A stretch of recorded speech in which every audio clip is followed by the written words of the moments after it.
Баланы отырысып, ошону свое наказание алсын. Денесинен тамтыгы жок, бир со жери жок. Бүткө бала ушу 6 тырмагын жулуптур. 6 тырмагын жулуп, жылаңач видеого тарткан Сокулукта келин кордолду. Сокулук районунда үй бүлөлүк зомбулукка кабылып, күйөөсү тарабынан 6 тырмагы жулунган келин учурда Сокулук райондук ооруканасында оор акыбалда жатат. Келиндин апасы кызым азыр ажатканага да бара албай, ордунан козголбой жатат.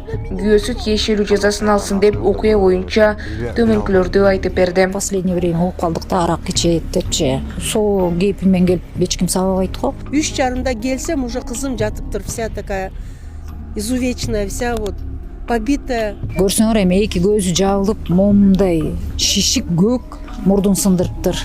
Из-за какого-то дурака потом еще кто-то будет страдать. Кудагы Камчыбек Ташиев өлчөм төрөлгөн эки үй бүлөнүн ар бирине 3 бөлмөлүү батир тапшырды. Бүгүн 31 октябрда УКМК төрагасы Камчыбек Ташиев Ош облусунун Кара Суу районунда төрөлгөн эки үй бүлөдөгү өлчөмдерден кабар алды. Алгач Ташиев Кара Суу төрөтүү үйүнө барып, ал жерде 27 октябрда төрөлгөн өлчөмдү көрдү.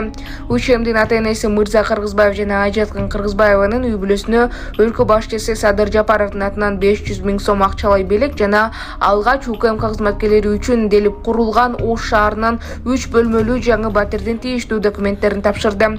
Үй бүлөнүн турмуш шарттары мындан ары да көзөмөлдөп турарын белгиледи. Өлчөмгө Таңсулуу, Күнсулуу, Нурсулуу деген ысымдар ыйгарылган.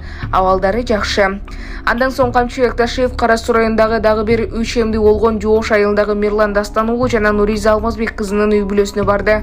Бул наристелер ушул жылдын 12 октябрында жарык дүйнөгө келген. Эки уул, бир кызды болгон жаш үй бүлөгө да президенттин атынан 500 000 сом акчалай белек ыйгарылып, аларга да тез күндө Ош шаарынан 3 бөлмөлүү батир белек кыларын убадалады. Бул өлчөмгө Атай, Бакай жана Айсел ысымдары коюлган. Абалдары жакшы. Атасы Мирлан Дастануулу аскер кызматкери. Эки үй бүлө тең президент Садыр Жапаровго жана Камчыбек Ташиевке ыраазычылыгын билдиришти. Маалымат булагы Сереп Медиа. Орусиядагы миграциялык мыйзамдардагы өзгөрүүлөр тууралуу эскертүү берилди. Эмгек министрлиги 2025 жылдан тарта Орусияда миграциялык мыйзамдарга өзгөрүүлөр кирели тууралуу эскертти. Министрликтин басма сөз кызматы билдиргенде 2025 жылдын 1 январынан тарта Орусияда чет өлкөлүк жарандар үчүн жаңы эрежелерди караган федералдык мыйзам күчүнө кирет.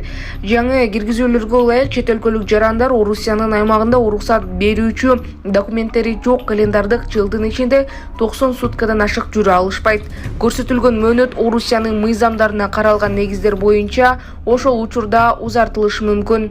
Муну менен катар 2025 жылдын 5 февралынан баштап Орусиядагы чет өлкөлүк жарандардын укуктук абалы жөнүндө федералдык мыйзамынын айрым жоболору күчүнө кирет. Анда Орусияда мыйзамдуу болууга укугу жок чет өлкөлүк жарандарга карата чыгаруу режимин киргизүү каралган. Ошондой эле контролдоочу адамдардын реестрин түзүү менен контролдонуучу адам түшүнүгү киргизилет. Министрлик Орусияда мыйзамдуу негиздерсиз жүргөн Кыргыз Республикасынын жарандары бул реестрге киргизилиши мүмкүн экендигин белгилейт.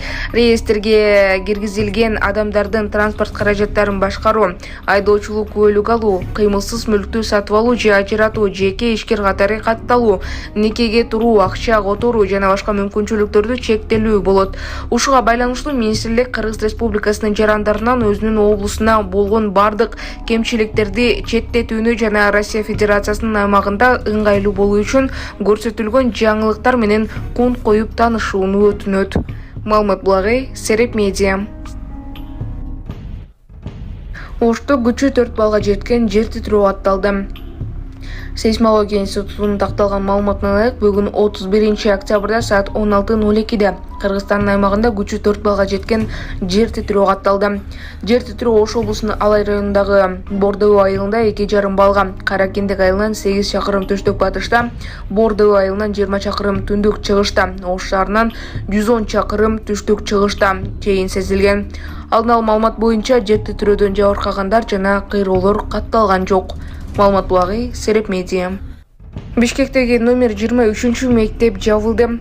Борбор каланын мэриясы номер 23 мектеп жабылганын билдирди. Учурда аталган мектептин айрым блокторуна сейсмикалык институттун корутуусуна байланыштуу номер 23 мектептин маселеси мыйзамдарга ылайык тиешелүү адистер тарабынан изилденип жатат. Эгер бул мектепти бузуу чечими кабыл алынса, ал бузулуп заманбап талаптарга ылайык жаңы мектеп курулат.